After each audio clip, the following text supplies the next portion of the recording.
जय हो। वर्तमान आचार्य आदरणीय पूज्य गुरुदेव श्री योगा महाराज की जय हो। कीर्तनंदा स्वामी जगत गुरु शिला भक्तिपाद की जय हो। ऐसे भक्ति वेदांता स्वामी अभय चरण शिला प्रपाद महाराज की जय हो। हृदय पावन गौर सुंदर महाप्रभु की जय हो। राधा वृंदावन चंद्र हरि भगवान की जय हो।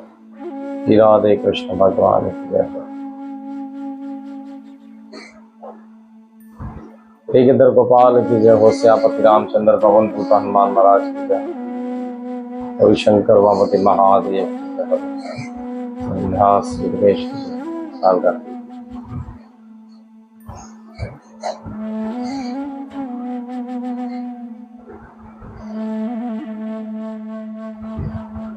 ओम अज्ञानद्रमानदस्य ज्ञानाञ्जनं शलाकया चक्षुरुन्मिलितं मिलितमेनं तस्मै श्रीगुरवे नमः। ओम नमो भगवते वासुदेवाय कृष्णाय वासुदेवाय देवकीनन्दनाय च नन्दगोपकुमाराय श्रीगोविन्दाय नमो नमः। हे कृष्णा करुणा सिंधु दीनबन्धु जगत्पति गोपेश्वर गोपीकान्तं राधाकान्तं नमस्ते। तप्तकाञ्चनं गौराङ्गे राधे वृन्दावनेश्वरी विश्वानुसुते देवी श्री प्रणमामि हरिप्रिया। श्री चैतन्य मनोभीष्टं स्थापितामिन भूतले स्वयं रूपं गदामयं ददान्ति सों हृदान्तिकम्। जय श्री कृष्ण चैतन्य प्रभु नित्यानंद श्री अद्वैता गदाधर श्रीवासादि गौर भक्तवृंदा। हरे कृष्णा कृष्णा कृष्णा हरे हरे, हरे राम राम राम हरे हरे। नारायण नमस्कृतं नरं चैर्वतं नरोत्तमं देवी सरस्वती व्यासं ततो जयमुदीरये। आजातुलम्बभुजो तिनकावतार दो संकीर्तने बपितारो कमलायताष्टको विशंबरो द्विजवारो युगधरो पारो वंदे जगत यकारो करुणावतारो।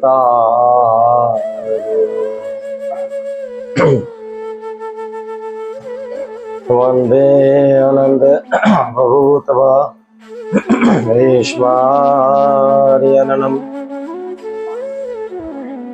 श्री चैतन्य महाप्रभु भजते अभीत प्रसादे भक्ति शास्त्रे प्रियायते। जय जय श्री चैतन्य निताय जय नित्यानंद जय अद्वैत चंद्र जय गौर भक्त वृंद। श्री चैतन्य प्रसादने तत्स्वरूपस्य विलेशार्यरणं कालो याति कृतदातशास्त्रं दृष्टात्मा वृचिलीलायजन्। लोकाभिराम रणरङ्गधीर राजीवनेत्रं रघुवंशना करुणिरूपं करुणाकरातं रामचन्द्रं शरणं प्रपद्ये। श्यामही सब जग जननी जानकी करुज परिणाम युग युग पावनी। जनक सुता जग जननी जानकी अतिश प्रिय करुणा निधान। जाके जुगपत कमलन मनाओ जासु कृपा निर्मल विधिपा। मनोजव मारुति तुल्य वेगम कंदरी अम्बुद्धिमाकवेश्वरम् वाताजिमोतं वानर्योतमोखं विरामदूतं शरणं प्रपद्यते। कर्पूरगौरं करुणावतारं संसारसारं भुजगेन्द्रहारं सदा वसन्तं हृदयारविन्दे भवं भवानी सहितं नमामि। गौरी शंकर उमापति महादेव की जय, श्यामपति रामचंद्र की जय हो, पवन पूत हनुमान की जय, गिरधर गोपाल की जय हो, वर्तमान आचार्य आदरणीय पूज्य गुरुदेव श्री योगा महाराज की जय हो, कृतानंद स्वामी जगत गुरु शिला भक्तिपाद की जय हो, ऐसी भक्ति वेदांत स्वामी अभय चरण विंशिला प्रपाद महाराज की जय हो। ग्रंथराज श्रीमद् भागवतम महापुराण की जय हो।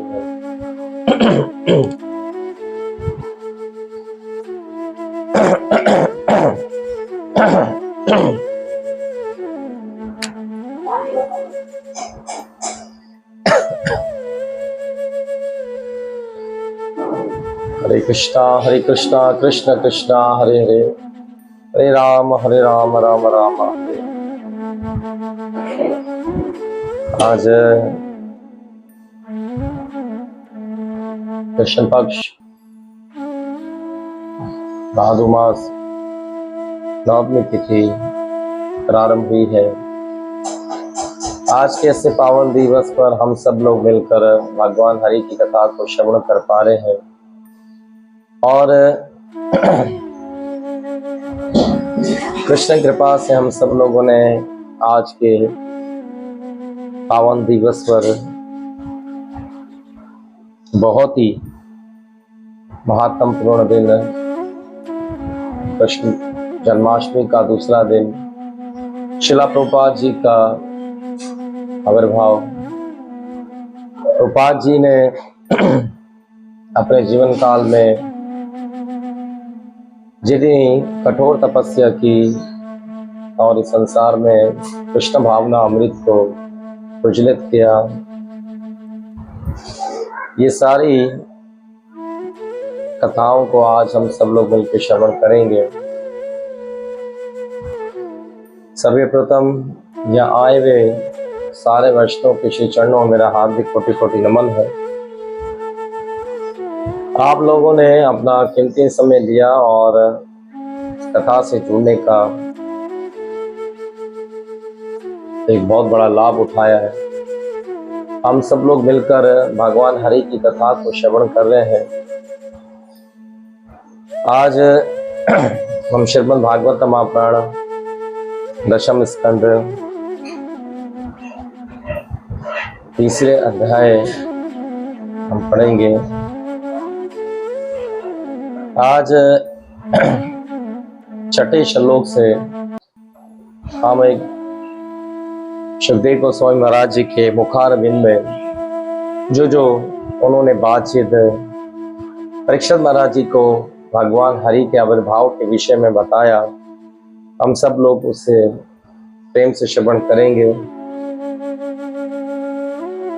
कल तक हम सब ने जो श्रवण किया था भगवान का किस प्रकार से आविर्भाव हुआ और भगवान के आविर्भाव पे देवताओं ने ऋषियों ने फूलों की वर्षा की। भगवान का आविर्भाव होते ही सारे नक्षत्र अपनी जगह एक स्थान आ गए, सारे ग्रह नक्षत्र शांत हुए और पूर्णिमा के चंद्रमा के जैसे भगवान श्री कृष्ण खिलते हुए कृष्ण पक्ष में भादु मास में अष्टमी तिथि रोहिणी नक्षत्र में भगवान हरि का रात 12 बजे प्रकट हुआ। कंस के पाप अत्याचार से भूमि देवी ने भगवान कृष्ण से प्रार्थना की थी, सो भगवान ने भूमि का भार उतारने के लिए धरती पे अवतरित हुए।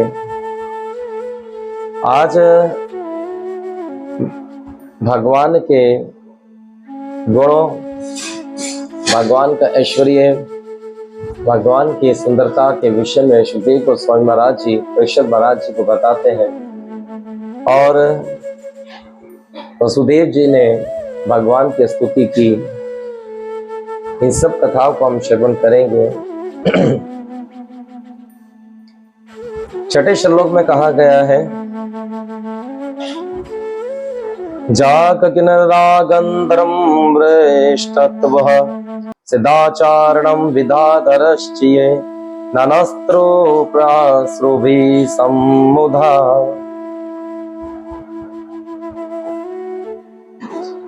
जाग किन्नर गांधर्व तुष्टत्वा सिद्धचरणं विधाधरं चाह नितायतु अप्रासाय भी समम मुधा। किन्नर तथा गांधर्व शुभ गीत गाने लगे, सिद्ध तथा चरण नेह शुभ प्रार्थना की तथा अस्प्राओं के साथ विधाधारे प्रसन्न से नाचने लगे। भगवान के आविर्भाव के दौरान गंधर्व लोगों ने बहुत अच्छा कीर्तन किया, अस्प्राएं नृत्य करने लगी क्योंकि भगवान का आविर्भाव हुआ है। सब लोगों ने बड़ी खुशी बनाई। देवताओं तथा महान साधु पुरुषों ने प्रसन्न होकर फूलों की वर्षा की और आकाश में बादल उमड़ आए तथा मंद सूरज से गर्जना करने लगे, मानो समुद्र लहरों की ध्वनि हो। तब हर हृदय में स्थित पूर्ण पुरुषोत्तम भगवान श्री कृष्ण कर रात्रि के गहरे अंधकार में देवकी के हृदय से उसी ही तरह प्रकट हुए। देवकी के हृदय गर्भ से भगवान श्री कृष्ण का आविर्भाव हुआ।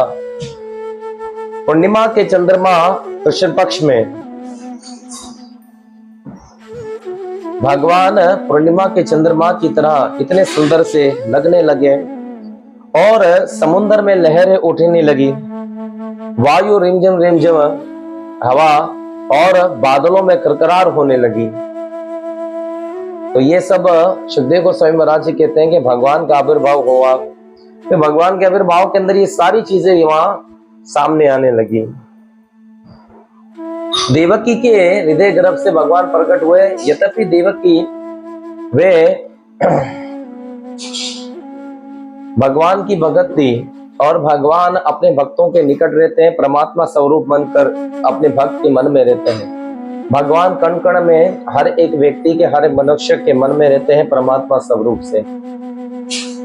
इसीलिए देवकी के हृदय से भगवान प्रकट हुए। तो उस वक्त उस हृदय से प्रकट होते ही नंद महाराज जी ने भगवान का दर्शन किया था।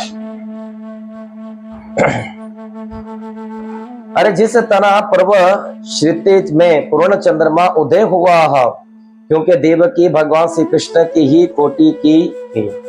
देवकी अर्थात भगवान श्री कृष्ण ने अपने जब बाल लीला करनी थी, भगवान ने अपनी लीला के लिए देवकी माता, नंद महाराज जी, वसुदेव जी, गोप गोपाल, गोपियां, इन सब लोगों को भगवान श्री कृष्ण ने गौलोक से नीचे उतारा था। ये सब भगवान के संगी है, ये भगवान के बहुत अच्छे भक्त हैं। भगवान ने इन सब को भूमि पे उतारा क्योंकि भगवान ने इनसे कहा था कि तुम सब लोग जाके एक एक करके अवतार लो। क्योंकि भगवान किसी आम आदमी के यहाँ भगवान प्रकट नहीं होते। जो भगवान के भक्त होते हैं ना, भगवान वहीं प्रकट होते हैं जिन्होंने कई सालों तक तपस्या की होती है।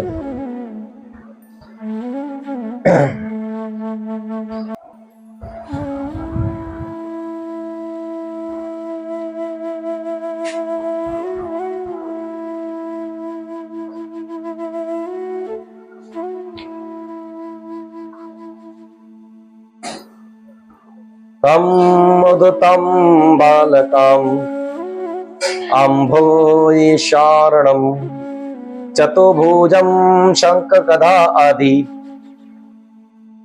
उदयधाम श्रीवत्सः लक्ष्मं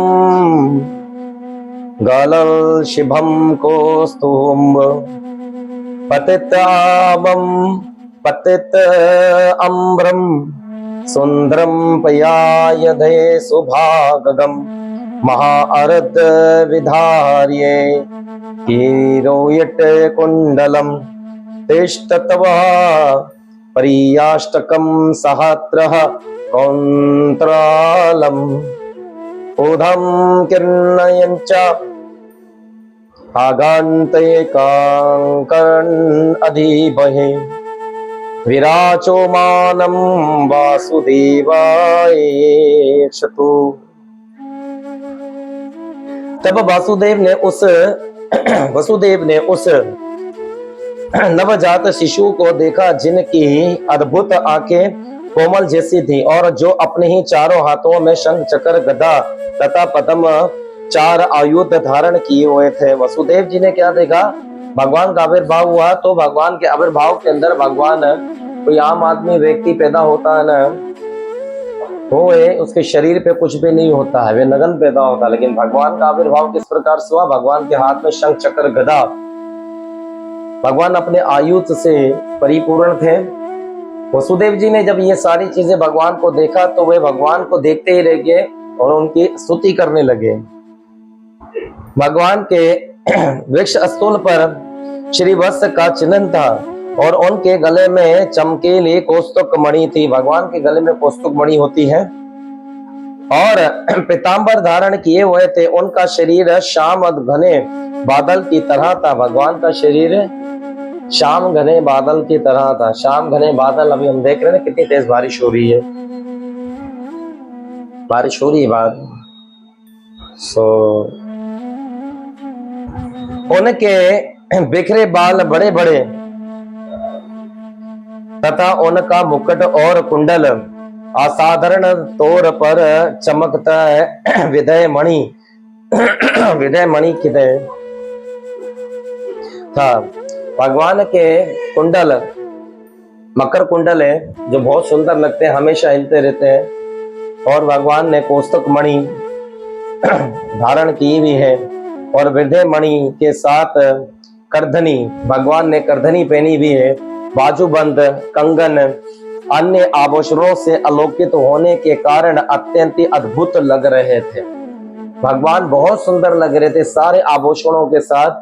और वसुदेव जी ने भगवान का दर्शन किया। वे प्रार्थना हाथ जोड़कर खड़े अब तक भगवान को देख रहे हैं कि हाय हमारे घर भगवान हरि का प्रकट हुआ है, क्योंकि भगवान ने उनसे वचन दिया था, वरदान दिया था। हम आगे इस बात को पढ़ेंगे। कहते हैं कि जब वसुदेव ने अपने ही विलक्षण पुत्र को देखा तो उनकी आंखें आश्चर्य से अरे विवलत हो रही गई। उन्होंने परम हर्ष में मन ही मन 10,000 गायें एकत्र की और वह ब्राह्मणों को विस्तृत कर दिया मानो कोई दिव्य उत्सव हो। नंद वसुदेव जी ने क्या करा, जब भगवान का आविर्भाव हुआ तो उनके मन में क्या हुआ कि मेरे यहाँ पुत्र आया है, पुत्र की प्राप्ति मुझ पे हुई है। तो उन्होंने क्या करा, जैसे बड़े बड़े राजा महाराजा, इस वक्त बेचारे वसुदेव जी को बंदी बनाया हुआ है, लेकिन थे वे क्षत्रिय। तो जब भी किसी के यहाँ कोई संतान होती तो हर कोई भेद उपकार लेके ब्राह्मणों को दान में देता है। ऐसा करना चाहिए, नीति है, ताकि होने वाली संतान को कोई भार ना रहे। तो उन्होंने क्या करा कि देखते ही देखते मन ही मन में, क्योंकि कुछ था नहीं उनके पास, अपने मन में ही यह संकल्प किया और 1000 गायें ब्राह्मणों को उन्होंने संकल्प करके दान में दे दी। देखिए आपके पास कुछ नहीं है, कोई बात नहीं, आप किसी को दान देने की आपकी आवश्यकता नहीं है, लेकिन आप क्या करें कि मन में विचार करें कि भगवान मेरे पास ऐसा नहीं है, लेकिन मैं मन में विचार करता हूँ कि मैं आप इन ब्राह्मणों को ये सब दे देता हूँ। तो मन में विचार करने से ही भगवान संतुष्ट हो जाते हैं। ब्राह्मणों को संतुष्टि होती है कि कोई बात नहीं, इनके पास कुछ नहीं है, लेकिन मन से तो सब कुछ दिया। लेकिन ऐसे नहीं करना चाहिए कि आपके पास सब कुछ हो और आप मन चला रहे हो। मन क्या चला रहे हो? कभी भी कथा होती है तो कथा के भीतर कथा जो पढ़ने वाले वक्ता होते हैं उनको कथा का दान देना चाहिए, ब्राह्मणों को दान देना चाहिए।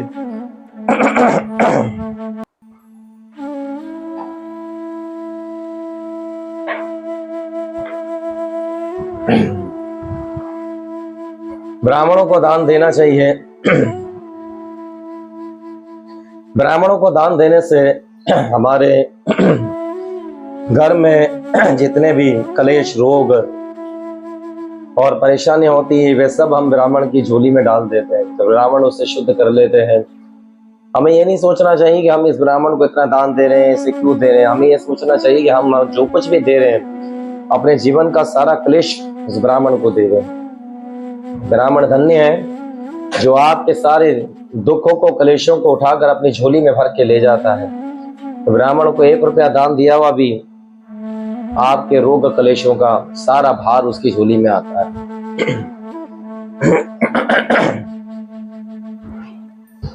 ब्राह्मण भगवान का भक्त होता है और भगवान के नाम का चिंतन करते ही वे सारी चीजों को काट देता है। ऐसे शुद्ध ब्राह्मण को ढूंढ कर ही उनको दान दक्षिणा देनी चाहिए। यहाँ पर वसुदेव जी ने मन ही मन दान तो किया, लेकिन मन ही मन दान क्या हुआ कि उन्होंने 1000 गायें दान में दी। यहाँ एक बार एक भक्त था, बहुत ही कंजूस था। उस भक्त ने क्या करा, कभी भी कोई दान नहीं दिया करते थे, तो दान देने की बारी आती थी ना तो वो बड़े ही सोच विचार करते थे और ये देखते थे कि नहीं, हमें दान नहीं देना चाहिए। तो दान देने के लिए वो अक्सर है कंजूसी करते थे। तो यहाँ बताया जाता है कि किसी ने कहा कि भाई अगर आप कोई दान नहीं दे सकते हो तो कोई बात नहीं, आप मन में संकल्प कर दो। बोले मन में तो बहुत बढ़िया, मन में तो हम सब कुछ देख सकते। बोले हमारे पास तो कुछ नहीं। बोले कोई बात नहीं, मन से दे दो। यहाँ जैसे वसुदेव जी ने मन से दे दिया, लेकिन यहाँ वासुदेव जी के पास बाकी कुछ नहीं था। वो व्यक्ति के पास सब धनराशि थी और मन ही मन में कहा ठीक है, हम भगवान के लिए प्रसाद बनाने के लिए क्या करें। बोले काम करते हैं कि बहुत बढ़िया सा पकवान पकाते हैं, आज भगवान को भोग लगाएंगे। भगवान को भोग लगाने के लिए मन में विचार किया, और मन में विचार करने के लिए बहुत सारा हलवा, पूरी, चना इत्यादि वगैरह भगवान के लिए सब्जी, साग वगैरह तैयार कर दी मन में। बोले हो भगवान देखो मैं आपके लिए क्या क्या लेकर आया हूँ, पूरी भी आपको खाने के लिए दे रहा हूँ, हलवा भी आपको खाने के लिए मैं भोग लगा के लेकर आया हूँ, और आपके लिए साग भाजी भी लेकर आया हूँ। सब आंख बंद करके भक्तों को बता रहा, ओह देखो मैं आपके लिए खीर भी लेकर आया हूँ। अच्छा, और इस खीर के अंदर जो ना आप एक काम करो, अपनी तरफ से जितने आपको मीठा करना हो उतना कर लो। अच्छा छोड़ो, आप क्या करेंगे, मैं कर देता हूँ। क्या चम्मच उड़ाए और खीर के अंदर 1 चम्मच डाला। बोला देखो भगवान इतना मीठा ठीक है। फिर दोबारा 2 चम्मच डाला, भगवान ठीक है इतना मीठा बहुत है। फिर तीसरा चम्मच डाला, ओहो ये तो बहुत ज्यादा हो गया, तो दोबारा निकालने लगा। भगवान ने उसका हाथ पकड़ लिया आके भगवान ने बोला अरे तेरा क्या बिगड़ रहा है, तो मन में कल्पना करके दारा, कल्पना करने में भी यानी कि मन से तू मुझे खिला रहा है, मन में खिलाने से भी तू कंजूसी कर रहा है। अरे रख, दोबारा डाल इसमें 3 चम्मच, तेरे कौन से बाप का जा रहा है, तू कौन सा मुझे खिला रहा है कुछ लोगों का ऐसा विचार होता है कि वो कभी कभी मन में भी कंजूसी करते हैं। नहीं इतना क्यों देना, ऐसा नहीं करना चाहिए। दिल खोल कर भगवान के प्रसाद और भगवान की सेवा में कभी इस प्रकार से नहीं सोचना चाहिए। हे भारतवंशी महाराज परीक्षित, वासुदेव ये समझ सके कि ये बालक पूर्ण पुरुषोत्तम भगवान नारायण है। इस निष्कर्ष पर पहुंचते ही वह निर्भय हो गए, हाथ जोड़कर मस्तक निभाए और एकाचित होकर उस बालक की स्तुति करने लगे, जो अपने सहज प्रभाव के द्वारा अपने ही जन्म स्थान को जगमग कर रहा था। तब उन्होंने देखा कि ये बालक जो है 4 भुजाएं धारण किए हुए है। तब उन्होंने तो सोचा कि ये तो साक्षात श्री भगवान नारायण है। उन्होंने प्रणाम किया और प्रणाम कर कर उनकी स्तुति करने के बाद उनको ये पता लगा कि ये तो मेरे ही संतान के रूप में भगवान प्रकट हो गए। क्यों प्रकट हुए? वसुदेव जी ने भगवान की बड़ी सेवा की थी, बड़े भक्त थे और भगवान अपने भक्तों के घर पे ही आते हैं। तो वसुदेव जी ने देखा कि है तो मेरे ही पुत्र, लेकिन भगवान का आविर्भाव मेरे घर हुआ है। अब वे कहते हैं श्री वासुदेव वाचे विदत्त असह भवन साक्षात पुरुष प्रपत्ति पार केवल अनुभव आनंद सबरूप सर्वबुद्धि तक। वसुदेव ने कहा कि भगवान आप इस भौतिक जगत से परे हो, परम पुरुष हो और आप परमात्मा हो। आपके स्वरूप का अनुभव उसी दिव्य ज्ञान द्वारा हो सकता है। इससे आप पूर्ण पुरुषोत्तम भगवान के ही रूप में समझ सकते हो। अरे अब आपकी ही स्तुति मेरे ही समझ में भली भांति आ गई है। क्या कहा? प्रभु आप परमात्मा स्वरूप सबके मन में रहते हो, आप सबके मन की जानते हो। अरे आपके द्वारा ही हो सकता है, ये सब काम आपके द्वारा ही हुआ है, जिससे आप पूर्ण पुरुषोत्तम भगवान के रूप में समझ जा सकते हो। मैं आपको परम पुरुषोत्तम भगवान के रूप में समझ जा रहा हूँ। ये क्या है? मेरी बुद्धि का विवेक इतना नहीं है, लेकिन आप मुझ पे कृपा कर रहे हो तो मैं आपको समझ पा रहा हूँ। भगवान कहने को तो हम सब लोग कहते हैं कि जी भगवान है, लेकिन ऐसी अपार बुद्धि, ऐसा विवेक केवल भगवान ही दे पाते हैं कि बोलते तो सब, लेकिन समझने के लिए भगवान की कृपा होनी जरूरी है। वसुदेव जी कह रहे प्रभु ये आपकी कृपा है और मैं भली भांति आपको समझ पा रहा हूँ, क्योंकि आपने मुझ पर कृपा करी। नहीं तो मेरे पास इतना विवेक नहीं है, इतनी बुद्धि नहीं है कि मैं आपको समझ पाऊं। वसुदेव जी हाथ जोड़ रहे भगवान के आगे, प्रभु मेरे पास इतनी बुद्धि नहीं है कि मैं आपको समझ पाऊं, आपकी कृपा है ये।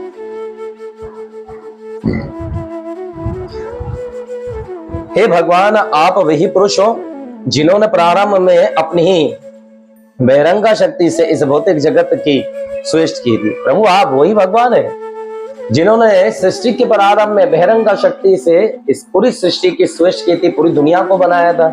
आप वही परमात्मा हो। अब क्या यहाँ थोड़ा संदेह हुआ? प्रभु मैं आपसे पूछ रहा हूँ आप वही भगवान है, क्योंकि मैं आश्चर्यजनक हूँ, मेरे जैसे के घर पे आपका आविर्भाव हुआ है, मैं तो समझ नहीं पा रहा हूँ। सुदेव जी के मन में ये बात आ रही, क्या आप ही हो प्रभु? अरे 3 गुण सतोगुण रजोगुण और तमोगुण वाले इस जगत की सृष्टि के बाद ऐसे लगता है कि आपने इसके भीतर प्रवेश किया है। यथापि हकीकत तो यह है कि आपने प्रवेश नहीं किया है। प्रभु सतोगुण तमोगुण और रजोगुण ये 3 गुणों से आपने पूरी सृष्टि को रचा है। भगवान वास्तव में आप ही हो या आप नहीं हो? मैं क्या देख रहा हूं? आप वाकई आए हो मेरे घर पे? अब क्या कभी कभी हमें ऐसा विश्वास नहीं होता ना, इमेजिन नहीं कर पाते कि हम इतनी बड़ी खुशी हमें मिल जाए। हम सोचते हैं अरे छुट्टी भरो, मैं छुट्टी भरो कि मैं ख्वाब तो नहीं देख रहा हूँ कहीं। वसुदेव जी भी ये बात सोच रहे हैं। क्या सोच रहे हैं कि भाई मैं कहीं ख्वाब तो नहीं देख रहा हूँ? ये क्या है? तब कहते हैं संपूर्ण भौतिक शक्ति और महत तप्त और अभिजय तथा किंतु भौतिक गुणों के कारण यही शक्ति पृथ्वी जल अग्नि वायु तथा आकाश में विलक होती हैं। अरे संपूर्ण जगत की शक्तियां पृथ्वी जल आकाश वायु अग्नि ये सब विलक हो जाती हैं, प्रयत्न होती हैं। अरे विलक हो जाती शक्तियों जीवंत शक्ति और जीवभूत के साथ मिलकर विराट दृश्य जगत को अभियक्त करती हैं। ये सारी शक्तियां मिलकर पूरे विराट जगत को अभियक्त यानी कि बनाती है, उनको चलाती है। ये कृष्ण की शक्तियां हैं जो भगवान इन सारी शक्तियों से इस पूरे ब्रह्मांड को लेकर चल रहे हैं।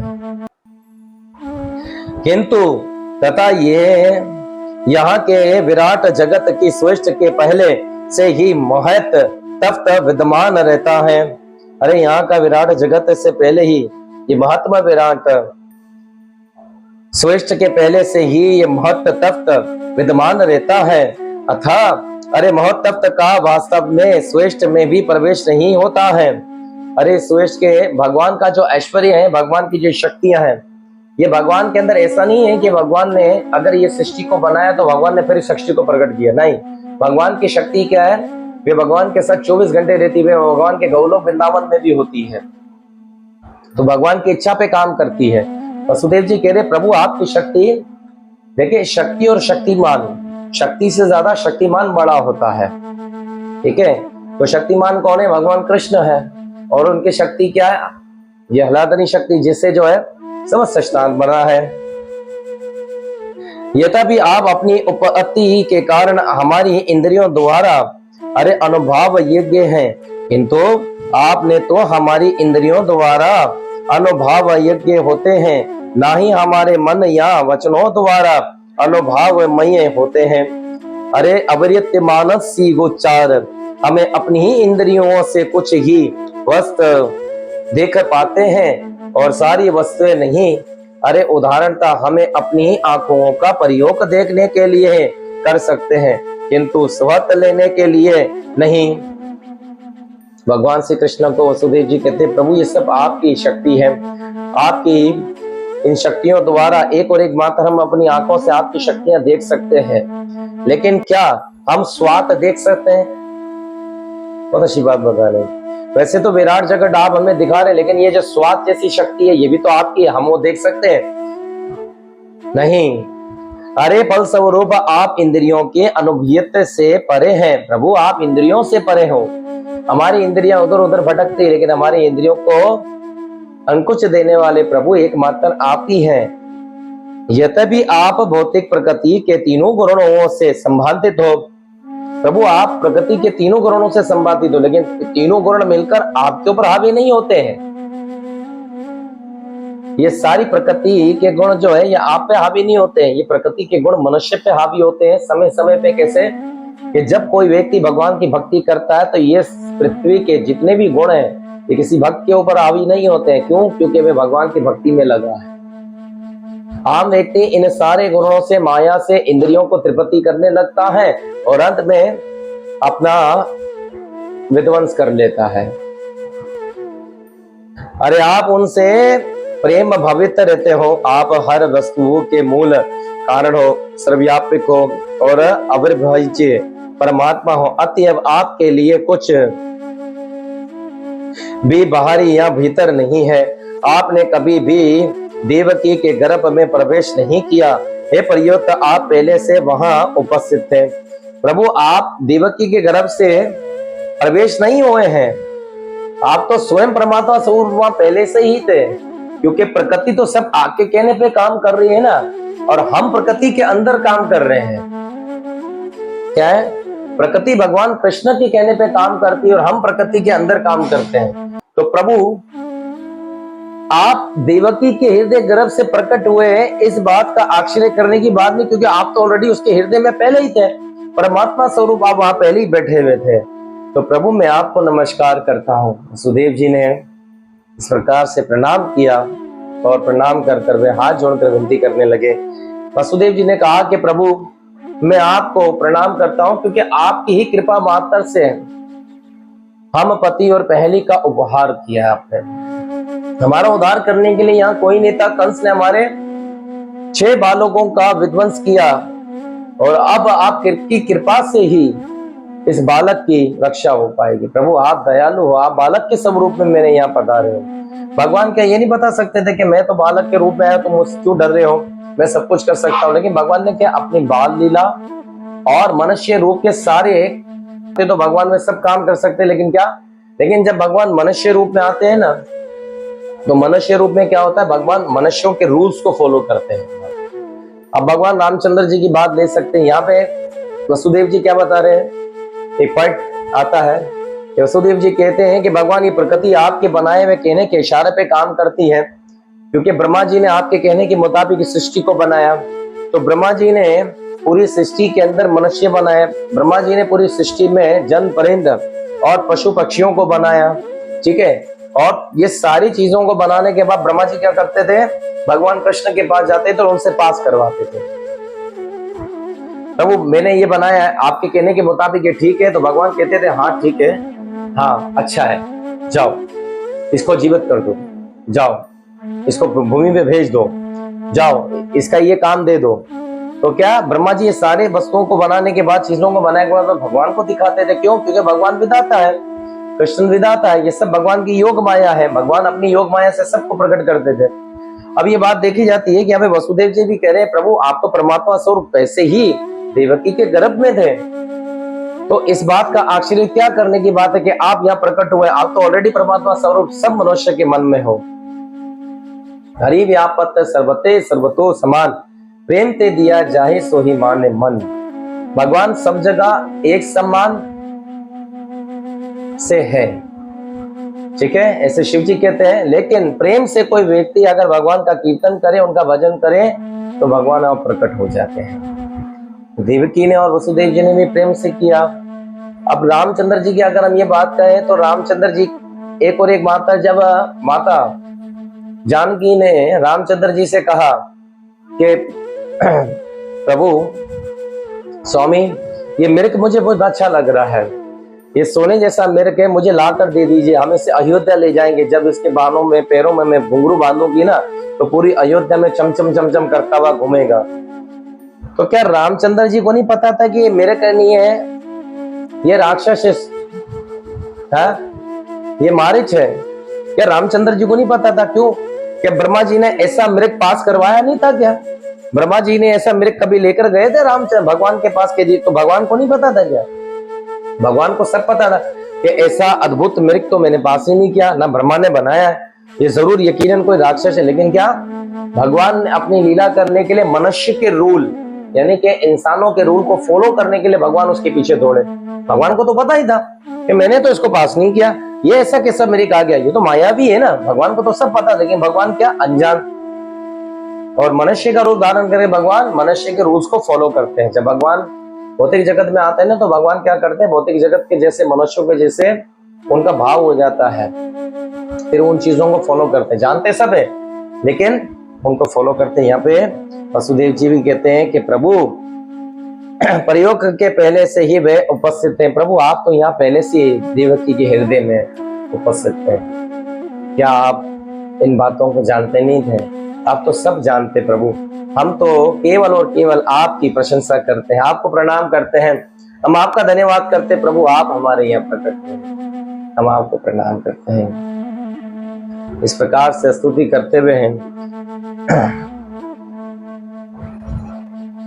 हरे कृष्णा कृष्णा कृष्णा हरे हरे, हरे राम राम राम हरे।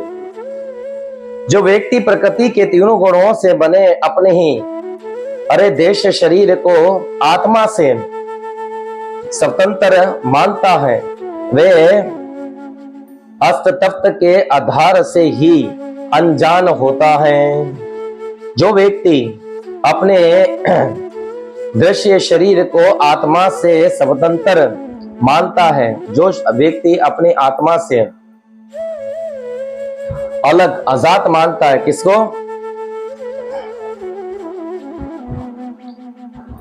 हरे कृष्णा कृष्णा कृष्णा हरे हरे, हरे राम राम राम हरे हरे।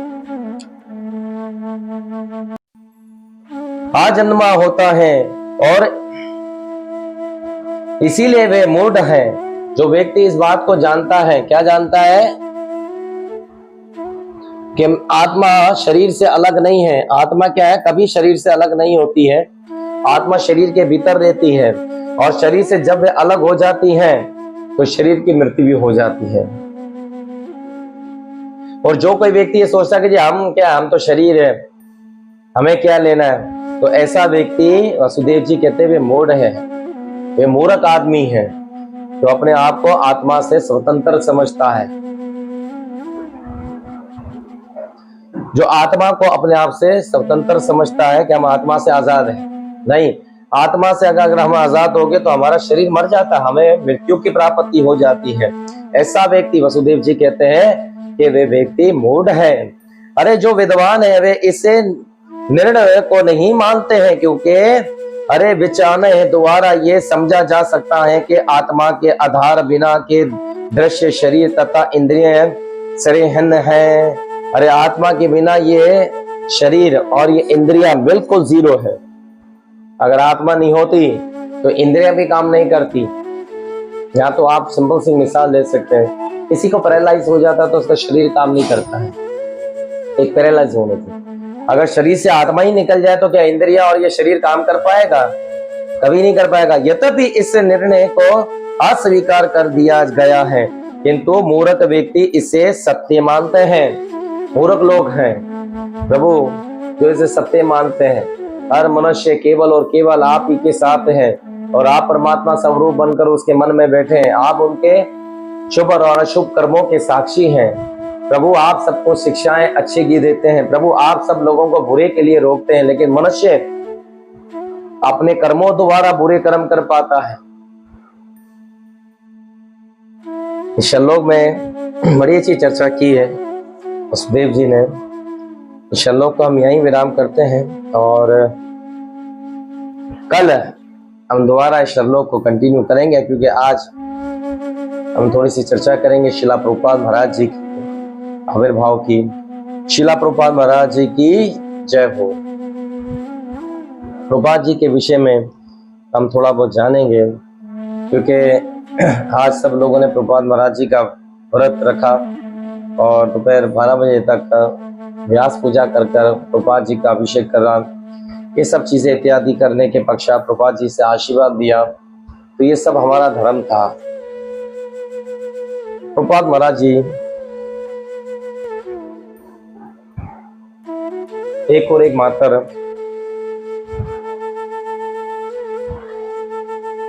हरे कृष्णा कृष्णा कृष्णा हरे हरे, हरे राम राम राम हरे हरे। प्रभुपाद महाराज जी बंगाल के एक क्षेत्र में उनका आविर्भाव हुआ और अभय चरण उनका नाम था। कहते हैं कि शिला प्रभुपाद का जन्म अभय चरण डे के नाम से 1 सितंबर 1896 में कलकत्ता भारत में हुआ। गौर मोंडे जी उनके पिताजी थे और व्यापारी थे और उनकी माता का नाम रजनी। गौर मोंडे जी बड़े ही सुशील और एक अच्छे स्वभाव वाले भगत थे और उनका जो कार्य था वे व्यापार थे। वे व्यापारी क्या करते थे, कपड़ों का उनका व्यापार हुआ करता था।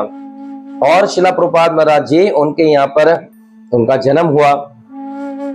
गौर मोंडे जी जो थे वे बड़े ही भगवान के कृष्ण भक्त हुआ करते थे कि जब वे बालक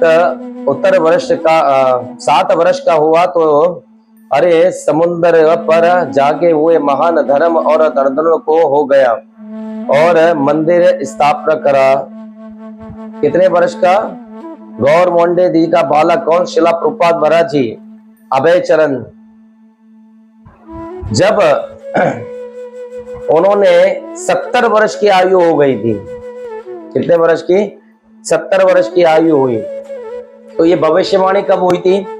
यहाँ पर उन्होंने क्या करा, जब उनके यहाँ पे संतान हुई तो उन्होंने ज्योतिषियों को बुलाया और उनकी कुंडली दिखाई। तो ज्योतिषियों ने कुंडली पढ़ते ही कहा आपका ये बालक है ना 70 वर्ष की आयु में 108 मंदिर बनवाएगा। शिला प्रभुपाद महाराज जी ने 108 मंदिर बनवाए और प्राचीन गौतम मुनि से इनका जो कुल था, गौतम मुनि के कुल से इनका गोत्र बताया जाता है गौर मोंडे जी का। गौर मोंडे जी अपने सवेरे उठते थे, भगवान के नाम का चिंतन करते थे और हमेशा शिला प्रभुपाद महाराज जी को कृष्ण बलराम मंदिर उनके घर के निकट हुआ करता था, वहां लेकर जाते थे और वहां पे कचौरी का भोग भगवान के लिए लेकर जाते थे। वहां भगवान को अर्पण लगाने के बाद सारे वैष्णव साधु महात्माओं को ब्राह्मणों को वे प्रसाद देते थे और उन सबसे कहते थे कि आप मेरे पुत्र को आशीर्वाद दे के राधे कृष्ण की सेवा करें। तो सब लोग मिलकर प्रभुपाद महाराज जी को बहुत ढेर सारा आशीर्वाद दिया करते थे।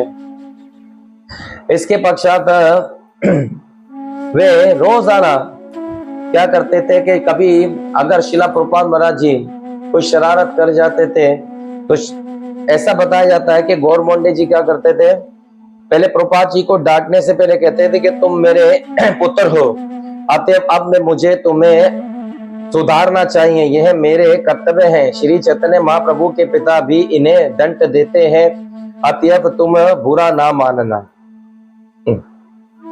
ये बहुत अच्छा प्रमाण है।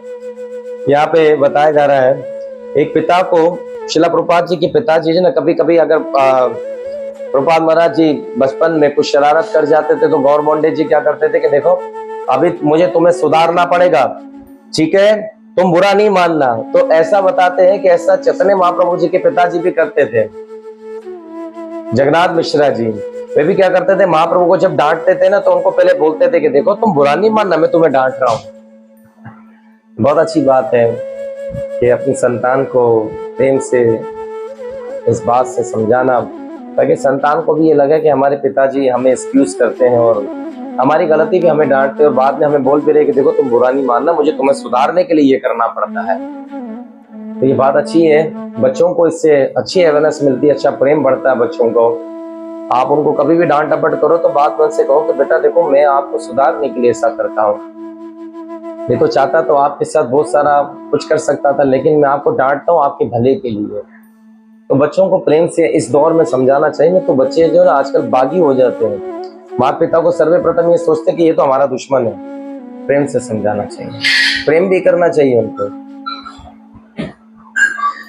श्री कृष्ण की निष्ठा पूर्वक पूजा किया करते थे। गौर मोंडे जी क्या करते थे कि सवेरे जब उठते थे ना तो भगवान राधे कृष्ण की पूजा किया करते थे, और राधे कृष्ण की पूजा करने के पश्चात भी क्या करते थे कि जब घंटी बजती थी तो प्रभुपाद जी कहते हम छोटे से थे, हम सोए करते थे, जब हम घंटी की आवाज से उठ जाया करते थे तो प्रभुपाद महाराज जी देखते थे कि मेरे पिताजी राधे कृष्ण भगवान की सेवा करते हैं। जब गौर मोंडे जी अपने घर से निकल कर जाते थे और जब दुकान पे जाते थे तो दुकान से वापसी आते थे ना तो आने के पश्चात भागवतम, महाप्राण और चैतन्यचरितमृत पढ़ते थे।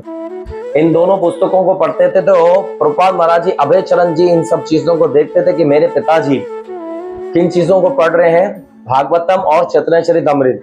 तो उनके मन में भी ये बात होने लगी कि वाकई मुझे भी भगवान के नाम का प्रचार कर। तो बचपन से अगर हम बच्चों को अपने धर्म की शिक्षा देते हैं ना तो बच्चे फिर हमारे भगवान के नाम पे और धर्म पे चलते हैं। लेकिन हमारे यहाँ बहुत उल्टा है। शिला प्रभुपाद महाराज जी कितनी अच्छी मिसाल उनकी दी जा रही है। हमारे यहाँ क्या उल्टा है, हम बचपन से ही बच्चों को किसकी शिक्षा देते हैं, टीवी की देते हैं और मोबाइल की देते हैं। और सर्वप्रथम पिताजी क्या कहता है कि तेरे मामा जो है बेटा वो बहुत बुरे आदमी लोग हैं, तो उनके पास जो है ना तुमको जाना अच्छी बात नहीं है, समझे, तुम उसको देख के तिरस्कार कर दिया करो। और माता क्या कहती है, बच्चों को क्या शिक्षा देती है कि बेटा तुम्हारे चाचा और तुम्हारे ताए बहुत बुरे हैं। तो दोष बच्चों का नहीं होता है, दोष माता पिता का ही होता है। वे ही एक दूसरे के अगेंस्ट बात कर कर अपने बच्चों को गलत दिशा दिखाते तो बच्चे फिर उनका तिरस्कार करते हैं। चाचाओं का, अपने मामाओं का तिरस्कार किया जाता है। तो ये सब बीज कौन डालता है, ये बीज माता पिता ही डालते हैं। लेकिन यहाँ गौर मोंडे जी ने क्या बीज डाला प्रभुपाद जी के मन में, प्रतिदिन उनका नियम था कि सारा काम खत्म करने के पश्चात वे चैतन्यचरितमृत और भागवतम महापुराण अपने घर पे उसका रोजाना पाठ किया करते थे। प्रभुपाद महाराज जी को ये बात बहुत अच्छी लगती थी, वे हमेशा देखते थे कि मेरे पिताजी ऐसा करते हैं, तब उनके मन में भी ये होने लगा। गौर मोंडे ने अपने पुत्र के लिए वैष्णव लक्ष्य चाहते थे कि वे अभय राधा कृष्ण का दास बने, भागवत का प्रचारक बने तथा मृदंग बजाने की भक्ति माए कला को सीखे। उनके घर पर एक निमित्त रूप से साधु आया करते थे और वे उनसे सदैव भी कहते थे कि कृपा करें मेरे पुत्र को आशीर्वाद दें जिससे ये श्रीमती राधा रानी के भक्त बने। गौर मोंडे जी क्या सोचते थे कि मेरा बेटा प्रचारक बने, भागवत का और चैतन्यचरितमृत का प्रचारक बने, सब लोगों को प्रचार करे। आज हर एक पिता क्या सोचता है, मेरा बेटा डॉक्टर बने, मेरा बेटा वकील बने, मेरा बेटा बिजनेसमैन बने, लेकिन कभी किसी पिता ने ये सोचा मेरा बेटा प्रचारक बने। यहाँ गौर मोंडे जी ने सोचा था, तभी शिला प्रभुपाद जी ने पूरी दुनिया में, पूरे वर्ल्ड में प्रचार कर दिया और घर घर में हरिनाम संकीर्तन का ढंका बचा दिया। ये एक माता पिता का ही कर्तव्य होता, अपने बच्चों को अच्छी शिक्षा देना। आज शिला प्रभुपाद जी को अगर गौर मोंडे जी उनके पिताजी शिक्षा नहीं देते तो क्या हम भक्त होते? हम कभी भी भक्त नहीं होते। प्रभुपाद जी को ऐसी शिक्षा दी, उन्होंने कहा कि मेरा पुत्र जो है मृदंग बजाना सीखे और कीर्तन करे। और जब उनके घर पे साधु संत आते थे तो साधु संत को भोजन करवाने के बाद गौर मोंडे जी प्रभुपाद जी को आगे लेकर जाते हैं और कहते हैं आप सब मिलकर मेरे पुत्र को आशीर्वाद दें कि श्रीमती राधा रानी का भक्त बने, ये राधा रानी का भक्त बन जाए।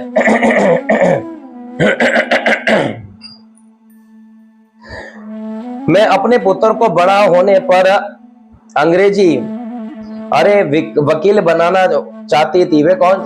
गौर मोंडे जी की पत्नी रजनी माता जी, अभय चरण की माता जी क्या करती थी?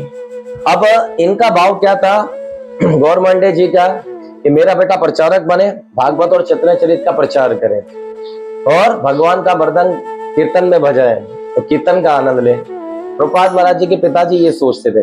उनकी माता जी क्या सोचती थी कि मेरा बेटा अंग्रेजी सीखे और अंग्रेजी सीखने के बाद बहुत बड़ा वकील बने और इंग्लैंड चले जाए, यूरोप अंग्रेज बाहर जाए और वहां जाके अंग्रेज बन जाए और अंग्रेजों के साथ रहकर वे क्या करें? वकालत सीखे। तो गौर मोंडे जी ने ये बात सुनी तो गौर मोंडे जी ने इसे इग्नोर किया, बोले रॉन्ग, ये सब गलत है, मेरा पुत्र ये काम नहीं करेगा। तो रजनी माता ने कहा क्यों? बोले नहीं, तुम क्या चाहती हो कि मेरा बेटा अंग्रेजों के साथ मिलकर शराब पिए और मेरा बेटा अंग्रेजों के साथ मिलकर जुआ खेले, पराई स्त्री संग करे? वे पाश्चात्य देश में मैं कभी अपने बेटे को नहीं भेजूंगा, ये हमारी संस्कृति की विरोध है, ये संस्कृत के खिलाफ है, हमें ये सब नहीं करना चाहिए। देखो कितनी सी हम सबको प्रेरणा मिलती है। आज यहाँ हर पिता अपनी संतान को बोलता है मेरा बेटा लंदन जाए, मेरा बेटा दुबई जाए, लेकिन गौर मोंडे जी ने उस वक्त पाप अत्याचार बहुत कम थे, इतने नहीं थे, आज उससे ज्यादा है। लेकिन आज हर व्यक्ति अपने संतान को बोलते बाहर जाओ, बाहर में बिगड़ कर आ जाता, कभी कभी तो बाहर से विवाह कर आ जाता है और यहाँ के बताता पिताजी मेरा तो विवाह कर लिया, आपको जरूरत भी नहीं कुछ करने की, हमने खुद ही ढूंढा और खुद ही निपटा दिया। गौर मोंडे जी ने कहा नहीं, मैं अपने पुत्र को एक प्रचारक बनाना चाहता हूँ, भगवान राधे कृष्ण का भक्त बनाना चाहता हूँ, ऐसा नहीं होना चाहिए। इन बातों को सुनते हुए रजनी देवी ने कभी भी अपने पति गौर मोंडे जी का विरोध नहीं किया। उनकी बात को समझती थी, वे एक पतिव्रता नारी थी और एक अच्छे कुल से थी जो ब्राह्मण कुल था और वे भगवान की भगत भी थी। तो रजनी माता ने भी गौर मोंडे जी की बात पर हामी करी, ठीक है जैसे आपकी इच्छा। एक पत्नी को कभी भी अपने पति से अगेंस्ट बात नहीं करनी चाहिए, वे अपने संतान का भला अच्छा सोच सकता है। तो उन्होंने ये विचार किया कि नहीं, ऐसा नहीं होना चाहिए। तब रजनी माता ने मान लिया, ठीक है मैं ऐसा ही करूंगी, आज के बाद आपका बेटा जो है भगवान की भक्ति करे और भगवान की सेवा में लगा रहे। तब गौर मोंडे जी, प्रभुपाद महाराज जी ने एक दिन गौर मोंडे जी से कहा, पिताजी मुझे राधे कृष्ण भगवान का विग्रह चाहिए, मुझे उनकी पूजा करनी जैसे आप करते। पुत्र जब पिता से ये चीज मांगता ना तो पिता का हृदय बड़ा हो जाता है। उन्होंने तुरंत कहा ठीक है। तो गौर मोंडे जी ने राधे कृष्ण भगवान का एक विग्रह लिया और प्रभुपाद महाराज जी को दिया। प्रभुपाद महाराज जी प्रतिदिन राधे कृष्ण भगवान की पूजा करते थे और उनका मन लग गया भगवान की पूजा करने में। इसके पश्चात प्रभुपाद महाराज जी ने देखा कि सब लोग जगन्नाथ रथ यात्रा निकालते हैं और जगन्नाथ रथ यात्रा उनके यहाँ से उड़ीसा में निकलती थी। तो प्रभुपाद महाराज जी ने अपने पिताजी से कहा कि पिताजी मुझे भी ना रथ यात्रा का शौक है और मैं भी रथ निकालना चाहता हूँ। तो गौर मोंडे जी ने क्या करा, एक रथ छोटा सा खरीदा, उसे बनाया और जगन्नाथ जी को उसमें रखा और फिर क्या करते थे कि वो अपने घर से निकलकर भगवान कृष्ण बलराम जी के मंदिर तक जाते थे और वहां से राउंड होकर दोबारा आते थे। 7 दिन तक 8 दिन तक ये काम यात्रा चलती रहती थी। प्रभुपाद महाराज जी बड़े पसंद होते थे। तब उन्होंने और लोगों को भी जोड़ा और देखो ऐसे अकेले ये सब काम नहीं होता। प्रभुपाद महाराज जी ने अपने सारे मित्रों को जोड़ा, अपनी बहन को जोड़ा, राधिका को उनको भी जोड़कर वे रथ यात्रा निकालते थे और बड़ा आनंद लेते हैं। कहा जाता है सरस्वती ठाकुर फिर गौर मोंडे जी ने प्रभुपाद महाराज जी की इस प्रकार से खूब उनको भगवान के विषय में बताया और उनसे भगवान की सेवा करवाई। प्रभुपाद महाराज जी बचपन से ही भगवान की सेवा में लग गए थे, क्योंकि उनके पिताजी भगवान के भक्त थे। इसलिए प्रभुपाद महाराज जी ने कृष्ण भावना अमृत का प्रचार कार्य बहुत आगे तक लेकर गए। कहा जाता है कि प्रभुपाद महाराज जी गांधी जी के संग में भी चले। वे गांधी जी के संग में रहा करते थे। तो कुछ समय पश्चात वे कहते थे कि स्वतंत्रता के लिए हमें लड़ना चाहिए, तो देशभक्त भी बने। लेकिन उसके पश्चात उनके एक मित्र ने उनका हाथ पकड़ के सरस्वती को ठाकुर महाराज जी से मिला दिया। और जब सरस्वती को ठाकुर महाराज जी से उनकी भेंट हुई तो उनका हृदय परिवर्तन हुआ। और जब हृदय परिवर्तन हुआ तो प्रभुपाद महाराज जी का मन भगवान की भक्ति में लगा। तब उन्होंने भगवान की भक्ति को प्रारंभ करना शुरू किया, क्योंकि सरस्वती को ठाकुर महाराज जी ने कहा उनको कि तुम स्वतंत्रता की बात करते, मुल्क में स्वतंत्रता यानी कि देश को आजाद करवाओ। तो देश आजाद तब तक नहीं होगा जब तक आपका मन आजाद नहीं होगा, आपकी इंद्रियां आजाद नहीं होंगी। क्योंकि आप इंद्रिय भोग करते रहोगे, आपका मन जो चाहे वह मांगता रहेगा, आप उसको पूर्ण करते जाओगे तो देश का खाक आजाद होगा। सबसे पहले अपने मन अपनी इंद्रियों को आजाद करना सीखो, क्योंकि ये तो फंसा पड़ा है। तो उनकी बात सुनकर उनके मन में बड़ा विचार किया। उन्होंने बोला ये बात तो बहुत अच्छी बताई है, पहले हम खुद तो स्वतंत्र हो, फिर देश स्वतंत्र हो जाएगा अपने आप। हम तो खुद अभी तक इंद्रिय भोगों में पड़े हुए, आत्मा का कल्याण नहीं करना चाहते। आत्मा का कल्याण करेंगे, उसके पश्चात जाकर देश का कल्याण अपने आप हो जाएगा। गांधी जी का संग्रह इसलिए प्रभुपाद महाराज जी ने किया था, ऐसा बताते प्रभुपाद जी के इस जीवन चरित्र में कि गांधी जी भगवत गीता का पढ़ते थे और भगवत गीता के ऊपर विचार कर देश की स्वतंत्रता के लिए आगे कदम उठाते थे। तो प्रभुपाद जी को ये बात अच्छी लगी थी। कहते हैं अभय चरण अपने ही आध्यात्मिक गुरु भक्ति सिद्धांत सरस्वती से सर्वप्रथम 1922 में कलकत्ता में मिले। 1922 के अंदर कलकत्ता में वे मिले। इसके पश्चात शिला भक्ति सिद्धांत सरस्वती के साथ कलकत्ता में हुई अपनी प्रथम भेंट के बाद अभय ने अपने परिवार को इलाहाबाद में स्थित किया। वहां पर अभय ने अपने ही आश्वत निम्रणों का अभ्यास और विहास यथापि गुरु के साथ उनकी अगली भेंट 10 वर्ष के बाद हुई। तब प्रभुपाद महाराज जी के कहने अभय चरण महाराज जी ने प्रभुपाद महाराज जी ने सरस्वती को ठाकुर महाराज जी के कहने पर खूब प्रचार कार्य और शास्त्रों का उन्होंने मनन करना शुरू किया, शास्त्रों को पढ़ना शुरू किया। और 10 साल बाद उनकी दोबारा अपने गुरु के साथ भेंट हुई, क्योंकि वे इलाहाबाद चला गए थे, कलकत्ता से छोड़कर इलाहाबाद आ गए अपने परिवार के साथ। फिर वे अभय ने उन्हें अपने हृदय से सदैव अपने गुरु माना और सदैव उनका चिंतन किया। अभय चरण जी ने सरस्वती को ठाकुर महाराज जी को अपना गुरु माना। मन से गुरु माना जाता है।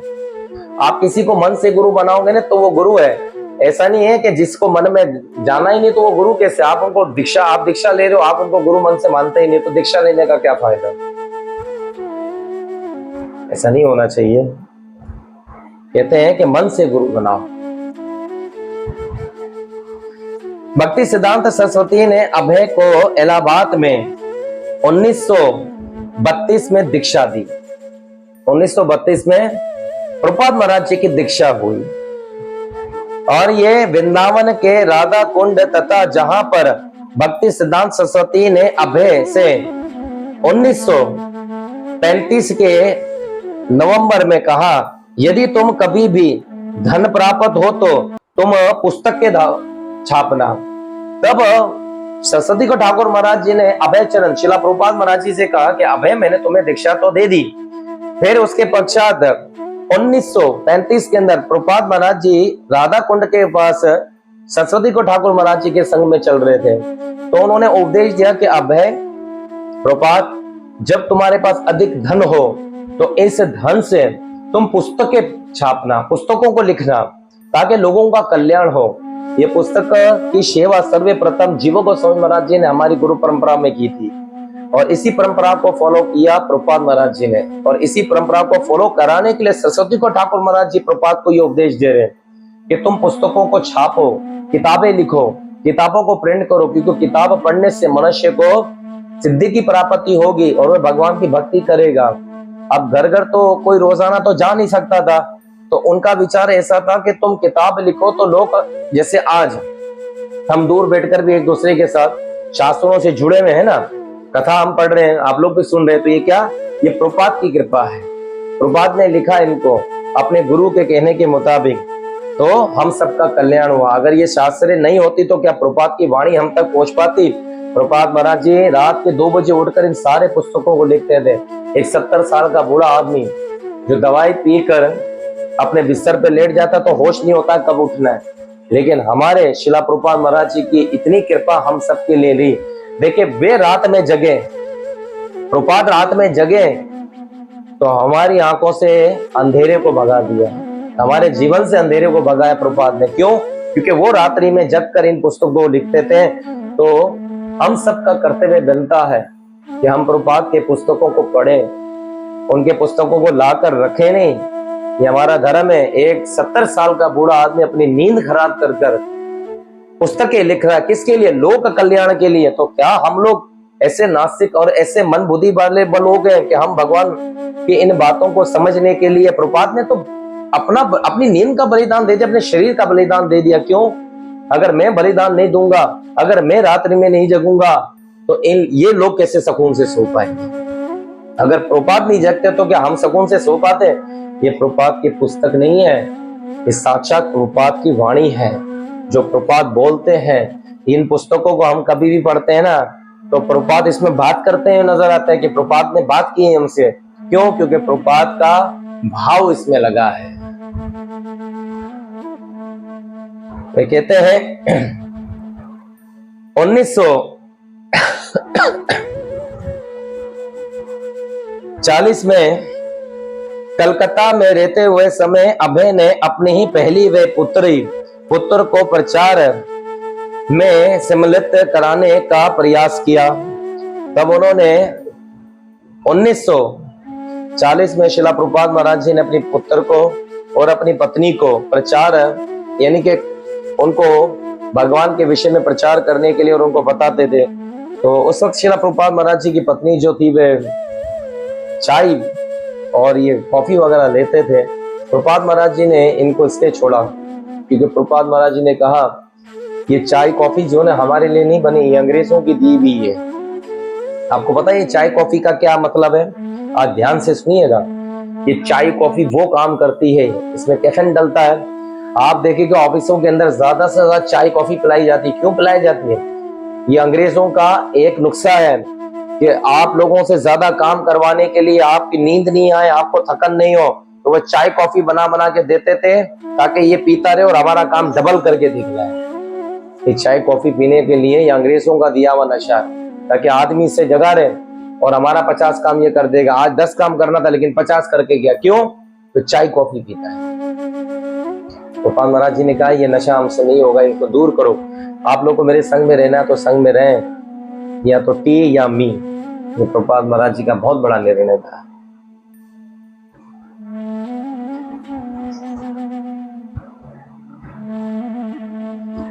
कहते हैं कि अभय ने 1953 में नई दिल्ली में अपने बैक टू गॉड उत्तर और वितरित करना आरंभ किया। प्रभुपाद महाराज जी ने बैक टू गॉड एक ऐसा पत्र उन्होंने वितरित करना आरंभ किया।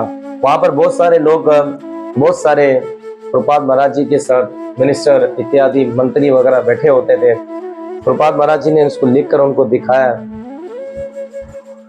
उसके बाद कहते हैं कि ऐसी भक्ति वेदांत स्वामी ने 1962 में और 1964 में श्रीमद् भागवत के प्रथम 3 खंड लिखे वे उन्हें छाप रहे।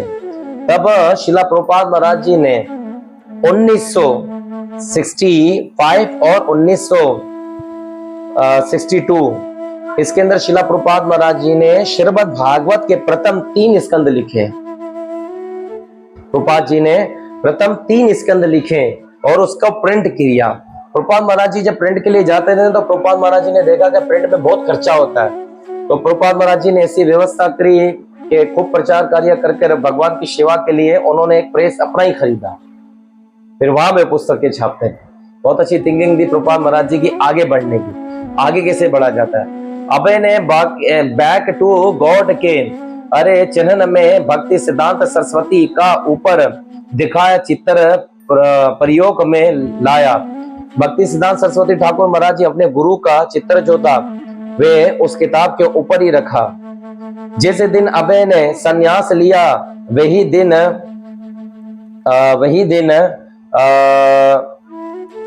17 सितंबर और 1959 17 सितंबर 1959 में वहां से बाएं से दाएं तक मुनि महाराज भक्ति सिद्धांत केशव महाराज तथा ऐसे भक्ति वेदांत स्वामी हुए।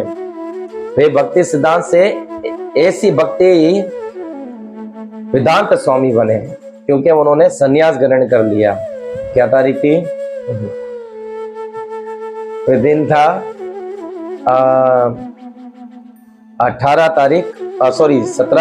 17 सितंबर 1959।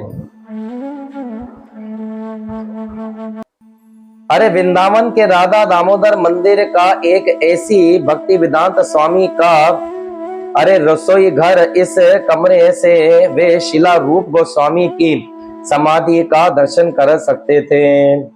प्रभुपाद महाराज जी की एक छोटी सी कुटिया थी जिसमें 4 रुपए किराया वो देकर रहते थे वृंदावन में, और उस कुटिया के अंदर उधर ही किचन बना हुआ था और उस किचन के सामने एक छोटी सी खिड़की थी। वहां पे रूप गोस्वामी महाराज जी की समाधि का प्रतिदिन वे दर्शन करते थे और प्रार्थना करते थे रूप गोस्वामी महाराज जी से कि मैं प्रचार कार्य करने आगे जा रहा हूं, आप उस पर कृपा करें। ये बात हकीकत है भक्तों, हम सब लोगों को कभी भी प्रचार के लिए आगे बढ़ना हो ना तो अपने पूर्वाचार्य अपने गुरुजनों का आशीर्वाद लेकर आगे जाना चाहिए। प्रभुपाद महाराज जी प्रतिदिन रोते थे, रूप गोस्वामी महाराज जी की समाधि पे जाकर वे रोते थे और प्रार्थना करते थे कि आप मुझ पे कृपा क्यों नहीं करते हो, आप मुझ पे दया करें कि मैं भगवान का प्रचार कार्य कर सकूं, मैं भगवान का प्रचार कार्य को आगे लेकर जाऊं। तो वे रोते थे, रूप और स्वामी का सनातन गोस्वामी महाराज जी की समाधि पे जाकर बहुत रोते थे कि आप मुझ पे कृपा क्यों नहीं करते हो, आप मुझ पे कृपा करो कि मैं भगवान का प्रचार कार्य कर सकूं। तो ये प्रभुपाद महाराज जी की जीवनी है भक्तों, ऐसी अद्भुत जीवनी है प्रभुपाद महाराज जी की। कहते हैं कि जहां 1962 में श्रीमद् भागवत का पहला खंड छपा वह छपाई घर ऐसी भक्ति वेदांत स्वामी वह प्रधानमंत्री अरे लालू बहादुर शास्त्री जुन 1964 में नई दिल्ली संवाद भवन में थे। उस वक्त उन्होंने लाल बहादुर शास्त्री से मुलाकात की और उनको अपनी पुस्तकें दिखाई कि मैं ये शास्त्रें प्रिंट करता हूँ, मुझे शास्त्रें लिखता हूँ। ये प्रभुपाद महाराज जी ने बड़ा अच्छा काम किया कि बड़े बड़े मंत्रियों से वे मिलते थे और उसके बाद उनका ये सब छपाई जो प्रेस था वो उन्होंने खुद खरीदा, उसके बाद अपनी पुस्तकें छापते थे। और जलदूत जहाज पे वे सफर किया। यदि अटलांटिक महासागर ने अपने नित्य का रूप दिखाया होता तो अरे कदाचित में जीवित ना बचता, किंतु भगवान कृष्ण ने जहाज की ही डर और संभाल ली। अंटार्कटिका का जो ये समुद्र था ये बड़ा तेजी से जहाज को घुमाता फिराता। उस प्रभुपाद महाराज जी को ऐसा बताया जाता है कि हार्ट अटैक भी हुआ था। तो प्रभुपाद महाराज जी ने भगवान को सपन में देखा कि भगवान उनके मस्तक पे हाथ फेर रहे हैं। तब उन्होंने कहा प्रभुपाद ने कि प्रभु मुझे कुछ समय चाहिए, आपका प्रचार कार्य करना है। तब भगवान वहां पे सब लोगों ने प्रभुपाद जी को देखा कि बहुत बीमार हो गए थे, लेकिन प्रभुपाद जी को जब सब लोगों ने देखा तो उम्मीद भी छोड़ दी थी। लेकिन प्रभुपाद ने भगवान से प्रार्थना करी कि प्रभु आप संभालें इसको। प्रभुपाद जी यहाँ कहते हैं कि उस जहाज को जो डगमगा रहा था ना उसकी डोर भगवान ने हाथ में पकड़ ली और वो जहाज सीधे चलने लगा। और जब सवेरे प्रभुपाद महाराज जी दोबारा से अपने उन जहाज के लोगों से मिले तो सब लोगों को देख के हैरान हो गए। प्रभुपाद महाराज जी ने उनके लिए प्रसाद बना के उनको खिलाया। जो आदमी रात में हार्ट अटैक करके बैठा था सवेरे आपको प्रसाद खिला रहा है, ये कृष्ण कृपा है। शिला अग्रवाल के रसोई घर में भोजन बनाने हुए शिला प्रभुपाद वह अपना ही भोजन अरे पीतल के पात्र में बनाते हैं, उसी पात्र में चावल और सब्जी पकाने के लिए और साथ ही साथ रोटी बनाने के लिए अलग अलग कक्ष थे। प्रभुपाद महाराज जी ने अलग अलग कक्ष, किचन जिसे कह सकते हैं, वह पीतल के बर्तन में प्रभुपाद महाराज जी प्रसाद बनाते थे, पीतल के बर्तन में ये प्रसाद ग्रहण करते थे। तो आगे कहते हैं 26 सेकंड एवनिया, अरे पहले यह एक अनोखी वस्तु का दुकान हुआ करता था और किसी ने खिड़की पर एक निम्नलिखित शब्द चित्र किया हुआ था। दो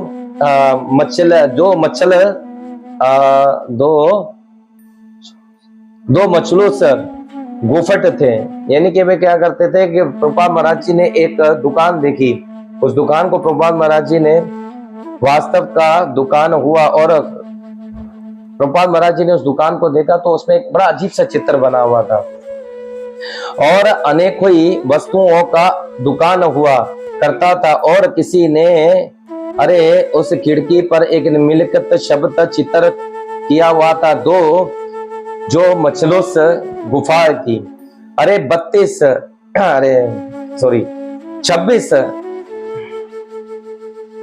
सेकंड एवेनिया पर अपने ही प्रवचनों की घोषणा करने के लिए शिला प्रभुपाद ने स्वयं पैसे खर्च कर यह सोचना पलक और बनवाया था। उस वक्त प्रभुपाद महाराज जी ने इस्कॉन की ईंट रखने के लिए वहां पर इसे खरीदा, अपना पैसा पर्सनल लगाया और इसे प्रचार करने के लिए एक बनाया। इसके बाद दुकान में शिला प्रभुपाद ने भागवत गीता पर प्रवचन देकर तथा हरे कृष्ण के सामूहिक कीर्तन का निमित्त करके कृष्ण भावना का मुंह बहुत ज्ञान सिखाया। प्रभुपाद महाराज जी ने उसमें भगवत गीता की चर्चा करी, भगवत गीता के ऊपर प्रवचन किया तो सब लोग वहां पर सुनते थे तो उनका हृदय परिवर्तन हुआ प्रभुपाद की वाणी सुनकर। अरे दुकान में बाएं से दाएं तक दामोदर चमच लगाए हुए और जदुरण और चतुरानी गर्मिनी और डीप बजाते हुए और ब्रह्मानंद करते थे। उस वक्त क्या करते थे कि लोग उनकी दुकान के सामने खूब डांस किया करते थे। प्रभुपाद महाराज जी ने देखा ये क्या है, प्रभुपाद महाराज जी ने वहां जाकर अपना कीर्तन शुरू किया और प्रभुपाद महाराज जी ने कीर्तन जब शुरू किया ना तो कीर्तन शुरू करते करते प्रभुपाद महाराज जी ने काफी टाइम तक प्रयास किया।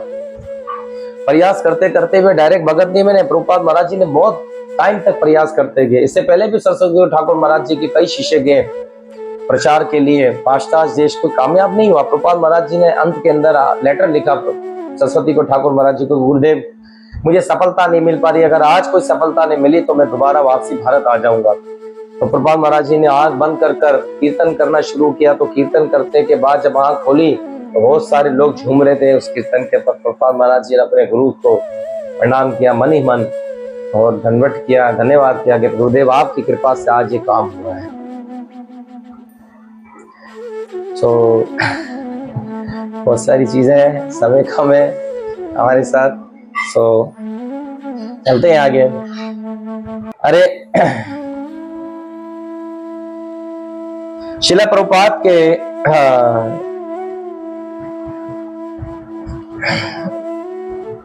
शिला प्रभुपाद लेबर स्टेट और साइट पर 1966 अरे श्रेष्ठ ऋतु हुए। शिला प्रभुपाद गोल्डन गेट पार्क में कीर्तन करते थे। गोल्डन गेट के पार्क में वे क्या करते थे, जगन्नाथ जी का विग्रह रखकर वहां पर कीर्तन किया करते थे, उनकी तस्वीर लगाकर वहां जोर से कीर्तन हुआ करता था।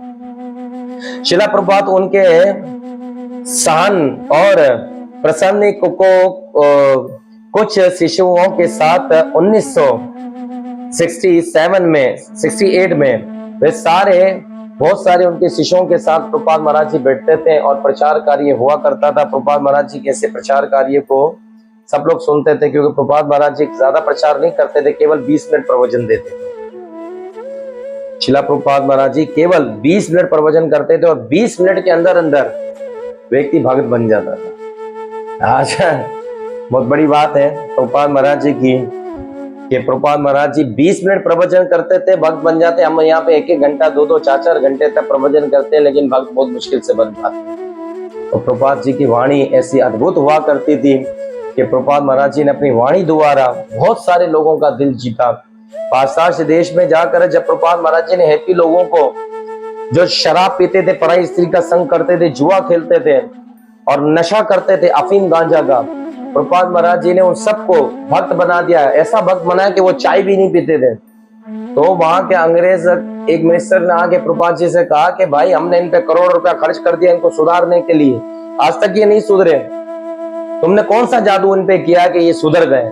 प्रभुपाद जी ने कुछ नहीं किया। प्रभुपाद जी ने भगवत गीता उठाई, बोले मैंने केवल इनको ये पढ़ के सुनाया है और ये सब सुधर गए। आज ये चाय भी नहीं पीते, वृंदावन में बैठे हैं सन्यासी बनकर। प्रभुपाद महाराज जी की विशिष्ट प्रयास परिश्रम से ये सब आंदोलन आगे बढ़ा। प्रभुपाद महाराज जी ने इस आंदोलन को बहुत आगे तक चलाया। 108 मंदिरों का निर्माण किया शिला प्रभुपाद महाराज जी ने अपने जीवन काल के अंदर। शिला प्रभुपाद जी का मुंबई में भव्य स्वागत सितंबर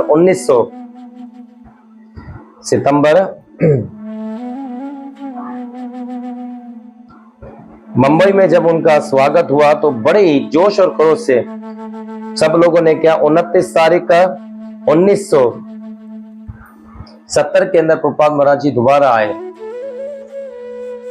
मुंबई। तो इस प्रकार से प्रभुपाद महाराज जी ने जब कामयाबी को हासिल किया, लोगों ने देखा आश्चर्यजनक होकर कि प्रभुपाद महाराज जी के साथ तो सारे अंग्रेज लोग आए और ये तो भगत बने हुए। तो सब आश्चर्यजनक हो गए, अरे भाई ये क्या कर दिया?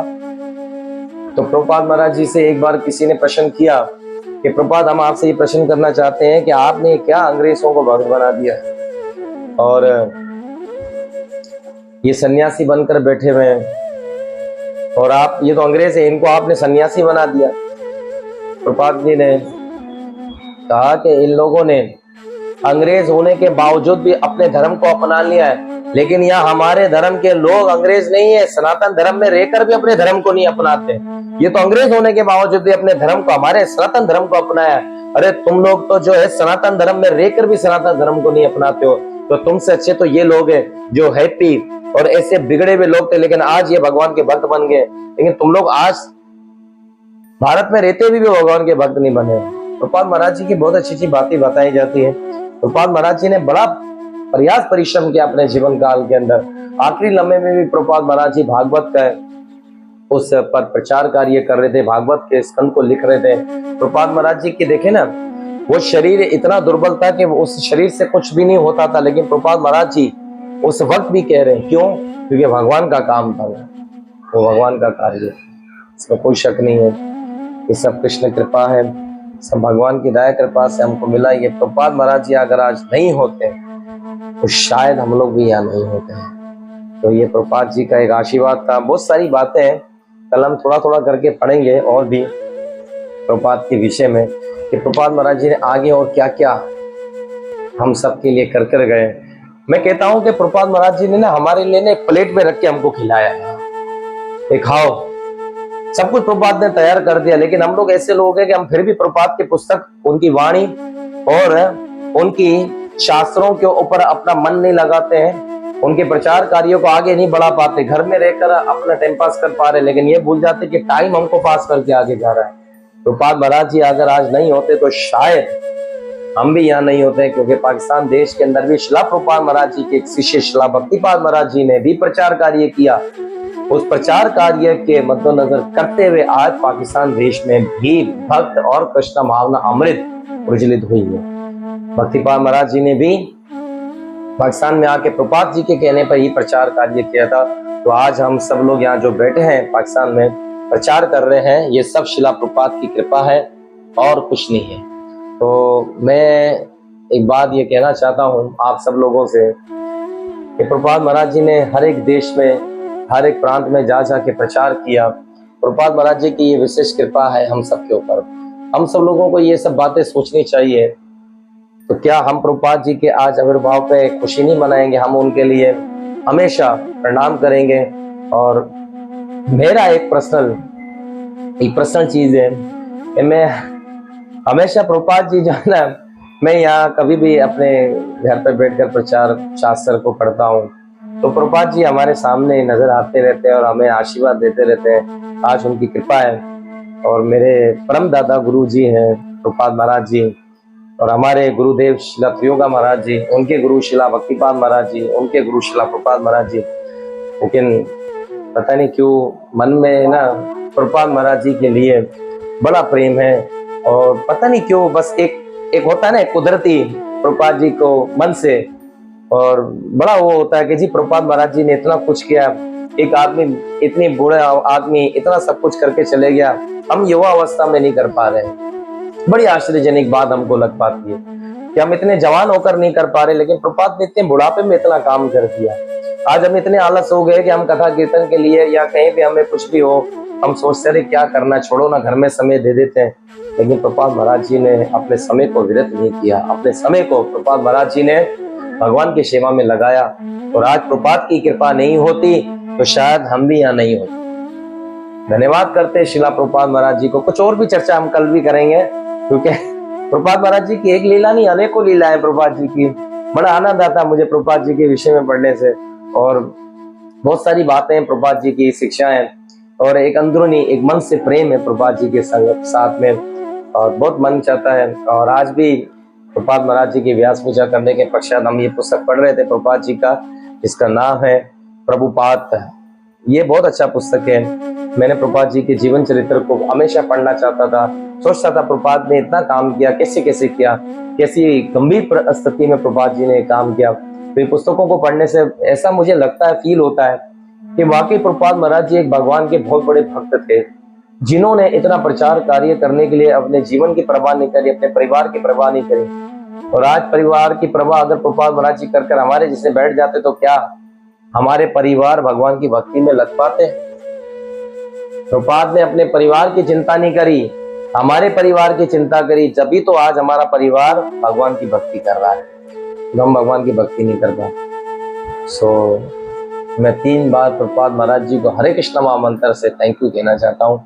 हरे कृष्णा कृष्ण कृष्णा हरे हरे, हरे राम राम राम हरे हरे, हरे कृष्णा कृष्ण कृष्णा हरे हरे, हरे राम राम राम हरे हरे, हरे कृष्णा कृष्ण कृष्णा हरे हरे, हरे राम राम राम हरे हरे। सुखधरम हरिनाम संग कीर्तन की जय हो।